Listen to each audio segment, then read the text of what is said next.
नाज़रीन, दुनिया टुडे के साथ मुईद पीरज़ादा आपकी खिदमत में हाजिर है। अस्सलाम वालेकुम। नाज़रीन, आज से 2 रोज़ कबल पहले जब प्रेसिडेंट आसिफ अली जरदारी और वज़ीर आज़म यूसुफ रज़ा गिलानी साहब की chief of the army staff general Kayani साहब के साथ मुलाकात हुई तो presidential spokes person Farhatullah Babar साहब ने कहा कि उस मीटिंग में ये कंसेंसस था, ये फैसला किया गया कि सब मिलकर जमहूरियत का, डेमोक्रेसी का रोबस्ट डिफेंड करेंगे। और एक आम तासुर भी है कि इस फोटो अपॉर्चुनिटी के जरिए हुकूमत को स्ट्रेंथ दी गई। लेकिन अब अमेरिका के बड़े अखबार, दुनिया के मशहूर अखबार न्यूयॉर्क टाइम्स का यह दावा है कि जब जनरल कियानी की मीटिंग हुई, तोयका की जब मीटिंग हुई, यानी प्रेसिडेंट आसिफ अली जरदारी साहब के साथ, वज़ीर आज़म यूसुफ रज़ा गिलानी साहब के साथ, the general took them to task और जनरल कियानी ने बहुत सख्ती से उन्हें यह बावर करवाया कि उनकी हुकूमत में शदीद करप्शन है, उनकी हुकूमत की इकनॉमिक मिसमैनेजमेंट है, कैबिनेट के साइज़ को कम करने की ज़रूरत है। और अखबार का, न्यूयॉर्क टाइम्स का यह दावा है कि पाकिस्तान के अंदर बहुत जल्द फ़ौज इस हुकूमत से छुटकारा हासिल करने वाली है। हकीकत क्या है? इकनॉमिक मिसमैनेजमेंट का क्या होगा? ये वो बुनियादी सवाल है जिसके साथ मेरे साथ स्टूडियोज़ में तशरीफ़ रखते हैं पाकिस्तान के मुमताज़ सहाफ़ी और तजज़ियानगार जनाब हारून रशीद साहब। हारून साहब, वेरी वार्म वेलकम। हारून साहब के साथ तशरीफ़ रखती हैं पार्लियामेंटेरियन मारवी मेमन, ताल्लुक़ PMLQ से है। Marvi, warm welcome to you as well. और नाज़रीन, मेरे साथ तशरीफ़ रखते हैं एक्स सेनेटर अनवर बेग साहब, पाकिस्तान पीपल्स पार्टी से ताल्लुक़ है। बेग साहब, वार्म वेलकम। और नाज़रीन, मुझे लाहौर से वाया सेटेलाइट ज्वाइन कर रहे हैं defence and strategic analyst, military के मामलों पर बड़ी गहरी नज़र है, इजाज़ हैदर साहब, consulting editor for Friday Times as well. Ijaz, a very warm welcome to you as well.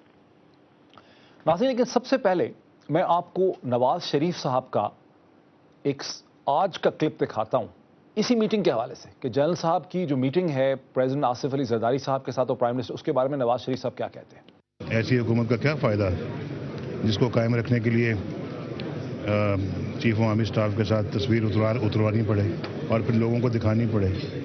ऐसी हुकूमत को क्या करेंगे? मेरा ख्याल है कि गवर्नमेंट को अपनी परफॉर्मेंस पे जो है ना वो नाज करना चाहिए। अगर किसी गवर्नमेंट की अच्छी परफॉर्मेंस होती है तो ये जो है हुकूमत कायम रखने के लिए किसी तस्वीर का सहारा नहीं लेना चाहिए। हुकूमत कायम रखने के लिए किसी तस्वीर का सहारा नहीं लेना चाहिए। ऐसी हुकूमत का क्या फ़ायदा जो फोटो अपॉर्चुनिटीज़ पे चल रही है और तस्वीरें खिंचवा रही है और तस्वीरें दिखा रही है। ये एक व्यू है। अब ज़रा दूसरा हुकूमत का व्यू सुने न्यूयॉर्क टाइम्स की स्टोरी के हवाले से। कि मीटिंग होती है बिटवीन प्रेसिडेंट, प्राइम मिनिस्टर और आर्मी चीफ और लिखती है न्यूयॉर्क की कोई, तो इन चीज़ों पे यकीन ना करा करें, पकड़ के फाड़ के फेंक दिया करें। Let's forget, let's not to believe such small newspapers. ये अफवाहें, इनको फेंक दें दूर। Let's rise ourselves as a nation who believes in their own principles. ऐसे छोटे मोटे अखबार जो है ना, न्यूयॉर्क टाइम्स के रहमान मलिक साहब कहते हैं कि ये फाड़ के, पढ़ के, बगैर पढ़े फाड़ के फेंक दिया करें। ऐसे छोटे मोटे जो अखबार है न्यूयॉर्क टाइम्स, उसमें जो चीज़ें छपती हैं उन पे यकीन न करें। तो यहाँ से हम बात शुरू करते हैं कि किस पे यकीन करें। हारून साहब, ये दो जो व्यूज़ हैं कि गवर्नमेंट फोटो अपॉर्चुनिटी से सर्वाइव कर रही है और दूसरा ये कि हुकूमत को बड़ा सख्त टेकन टू टास्क किया गया है, क्या कहेंगे आप? देखिए, जो रहमान मलिक साहब की गुफ्तगू है ना, ये पूरे अलमिए को सिम्बलाइज करती है। आप मेरे जैसा आदमी भी अगर अंग्रेजी बोले, जिसने कभी अंग्रेजी बाकायदा नहीं पढ़ी है, तो इससे बेहतर बोलेगा। आपको क्या जरूरत पड़ी है कि आप अंग्रेजी बोलें? फिर आपको ये नहीं पता न्यूयॉर्क टाइम्स क्या है। फिर आप कहते हैं कि इस तरह के समाल न्यूज़पेपर के लिए समाल कोई लफ्ज़ होता ही नहीं है। उसको पढ़ा ना करें, उसको फाड़ के फेंक दिया करें। जब पढ़ेंगे ही नहीं, आपके हाथ में नहीं है तो उसको फाड़ के कैसे फेंकेंगे? एक फिक्र में 12 गलतियां हैं। ये जो क्रूनीस के जरिए हुकूमत चलाने का तजुर्बा है, देखिए फौज को शिकायत क्या है, अदलिया को शिकायत क्या है, अवाम को शिकायत क्या है? सबकी एक कॉमन शिकायत है मिसमैनेजमेंट। अब मिसमैनेजमेंट के अलावा ज़ाहिर करप्शन भी है और बेपनाह करप्शन है। आप किसी भी आदमी को पकड़ के देखिए, 300-400 अरब हमारा प्राइवेट सरकारी कारपोरेशनों में जा रहा है, वो बचाना चाहिए, करप्शन हो रही। जो चीफ, मैं ये बात नहीं मानता कि चीफ ऑफ आर्मी स्टाफ ने बहुत सख्ती से उनसे कहा। जिस जनरल कियानी को मैं जानता हूँ, वो बहुत पोलाइटली बात करने वाले आदमी हैं, लेकिन पूरी बात करने वाले आदमी हैं। और जो फौज की शिकायत है और जो अदलिया की शिकायत है, वो उससे अलग नहीं है जो आवाम की शिकायत है। देखिए, आपका दिफाई बजट था 65 में 1 और 3 की निस्बत से इंडिया की 1 और 7 की निस्बत से हो चुका। अंदाजे ये हैं कि 2020 में 1 और 10 की निस्बत हो जाएगी उसकी। क्या आप इसके मुतहम्मल हो सकते हैं? इकानमी के लिए सबसे ज्यादा फिक्रमंद फौज होती है, हम भी हैं। ہماری جیبوں سے پیسے جا رہے ہیں, غریب آدمی بجلی کا بل اب نہیں دے سکتا. آپ دے سکتے ہیں, میں دے سکتا ہوں. جو آدمی جس کی تنخواہ 10-15 ہزار 20 ہزار ہے, اب وہ بجلی کا بل اور سوئی گیس کا نہیں دے سکتا. مس مینجمنٹ اور کرپشن ہے, ساکھ ان کی کوئی ہے نہیں, وعدہ یہ پورا نہیں کرتے. اب ظاہر ہے اس سے کرائسس تو آئے گا. ایک سے ذرا اس کو ماروی کو اس میں شامل کرتے ہیں. اجاز حیدر صاحب بھی ہمیں سن رہے ہیں, بیگ صاحب بھی ساتھ ہیں. ماروی, فرحت اللہ بابر صاحب نے جو کچھ کہا اس میٹنگ کے حوالے سے کہ میٹنگ میں یہ کنسنسس ہو گیا, یہ فیصلہ ہو گیا کہ حکومت کو ایک روبسٹ ڈیفنس ہوگا ڈیموکریسی کا, اور گورنمنٹ کو وہاں سے ہوا کہ گورنمنٹ کو ایک سپورٹ دی جا رہی ہے. وہ ہم سوچ سکتے ہیں کہ وہ فرحت اللہ بابر صاحب کی اور پیپلز پارٹی کی سپن تھی, حکومت کی سپن تھی میٹنگ پہ نا. میٹنگ میں کیا ہوا اس میں 3 لوگ تھے, کسی کو نہیں پتا. لیکن جو نیو یارک ٹائمز نے جو کچھ کہا ہے, یہ کس کی سپن ہے؟ آخر 3 لوگ تھے نا, یہ زرداری صاحب کا ویو پوائنٹ نہیں ہے, یہ گیلانی صاحب کا پوائنٹ آف ویو نہیں ہے. تو نیو یارک ٹائمز میں جین پرلے جو لکھ رہی اتنی تفصیل سے, یہ کس کا ویو پوائنٹ ہے؟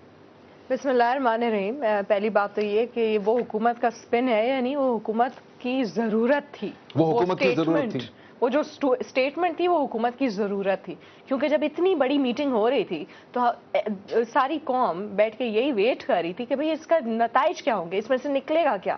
سو وہ جو بھی سٹیٹمنٹ آنی تھی وہ ایک ایسی سٹیٹمنٹ ہونی چاہیے تھی, اور جو کہ obviously ان کے لیے تو امپورٹنٹ تھی, جس سے ان کو سہارا ملتا ہے. وہ تو ہو گیا نا, تو وہ لیکن نیو یارک ٹائمز کس کا پوائنٹ آف ویو چھاپ رہا ہے؟ نیو یارک ٹائمز کو یہ سٹوری کس نے فیڈ کی؟ نیو یارک ٹائمز یا کوئی بھی اخبار, مطلب پاکستان کا اخبار ہو, باہر کا اخبار, آئی ایم شیور ساروں سے اپنے اوپینینز لیتے ہیں, اور پھر اپنے لحاظ سے جو وہ آگے پریزنٹ کرنا چاہتے ہیں وہ کرتے ہیں. تو یہ کہنا کہ یہ کس کی سپن ہے وہ تو بہتر وہ خود بتا سکیں گے. لیکن ظاہری بات ہے جو بھی چیزیں اس میں لکھی ہیں یہ وہی ساری چیزیں جو اس وقت انٹیلیجنسیا پاکستان کا ڈسکس کر رہا ہے. لیکن دیکھیں میٹنگ میں یہ ہوا اور جنرل صاحب نے بڑی سختی سے, لیکن جنرل کیانی نے بڑی سختی سے دونوں کو ڈیل کیا. نہ یہ گیلانی صاحب جا کے ڈسکلوز کریں گے, نہ یہ زرداری صاحب ڈسکلوز کریں گے. تو یہ پھر کس نے ڈسکلوز کیا ہے؟ آئی تھنک یہ پھر ان کا اپنا کوئی سپن ہو سکتا ہے. یہ کس کا سپن ہے؟ بس ان کا اپنا کیوں آپ اس کو کہتے ہیں؟ وہ فرحت اللہ بابر کا سپن تھا. سمجھ سکتے کہ خبر ہی یہی ہے. صرف ہم یہ میرا اعتراض ہے کہ اس خبر میں سے ایک ہے. مجھ کا کوشچن امپورٹنٹ ہے کہ یہ خبر ان کو اخبار ریزوں کا کام کیا ہے؟ فرحت اللہ بابر نے جو سپن دی ہے, اخبار ریزوں کا کام کیا ہے؟ خبر نکالنا.